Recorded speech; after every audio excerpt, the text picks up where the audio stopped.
casse des vitres de l'hôpital Necker. Il nous faut une commission d'enquête indépendante.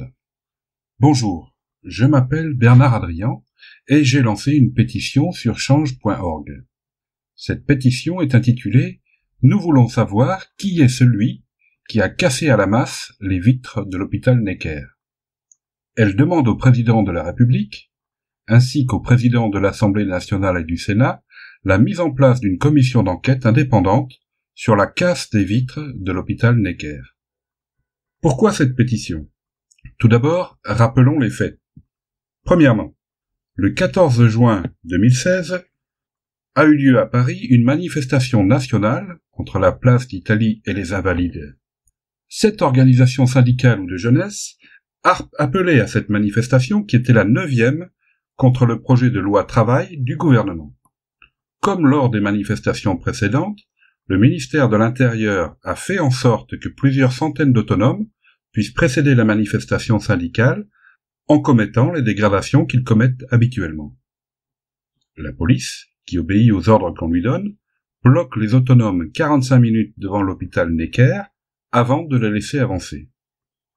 Les manifestants pacifiques ne peuvent que constater en passant devant l'hôpital que chacune des vitrines a été défoncée.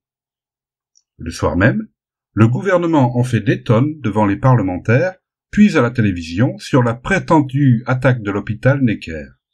Le ministre de l'Intérieur révèle que l'enfant des policiers assassiné la veille au soir par un terroriste se trouvait à l'intérieur. Il est question d'hôpital dévasté, de volonté de tuer les policiers. Il est même sous-entendu que les prétendus attaquants de l'hôpital Necker voulaient s'en prendre à l'enfant orphelin.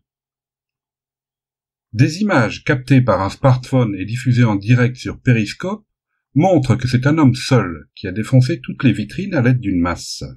Très rapidement, et d'une manière qu'on peut qualifier de professionnelle, après le départ de la plupart des autonomes et bien avant l'arrivée des manifestants. Dès lors, le soupçon s'installe. L'homme à la masse a rendu un immense service au gouvernement. Sans ces coups de masse, le gouvernement était dans une grande difficulté. Il aurait été obligé de reconnaître que loin de s'essouffler, la mobilisation contre son projet de loi ne faisait que grandir.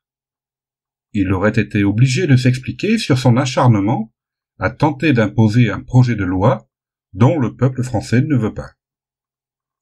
Qui était l'homme à la masse ? Était-il simplement un abruti qui casse pour casser ? Si oui, a-t-il agi de son propre chef, ou a-t-il été poussé par quelqu'un d'autre ? Était-il en service commandé ? Si oui, on peut imaginer plusieurs hypothèses. Soit il s'agit d'un intermittent, un homme payé au coup par coup pour réaliser ce type de mission.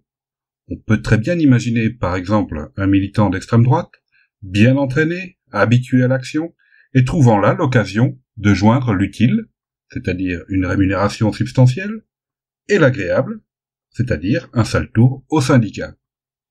Soit il s'agit d'un fonctionnaire agissant sous les ordres de sa hiérarchie directe, hypothèse peu probable, mais qu'on ne peut écarter.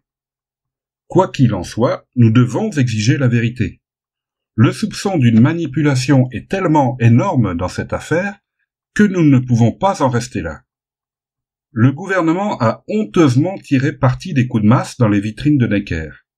Il a honteusement exploité à des fins politiciennes le malheur d'un enfant. S'il est avéré par ailleurs qu'il a lui-même organisé la prétendue attaque contre l'hôpital Necker, ce n'est plus seulement honteux. C'est une forfaiture qui devrait entraîner, si elle est avérée, la destitution de ceux qui l'auraient commise et leur traduction en justice. Seule une commission d'enquête indépendante permettra d'avancer vers la vérité. Et cette vérité, nous les citoyens, nous en avons besoin. Nous en avons assez des coups tordus, des mensonges, des manipulations. Nous voulons savoir. C'est pour cette raison que je vous propose de signer et de faire signer cette pétition. Merci.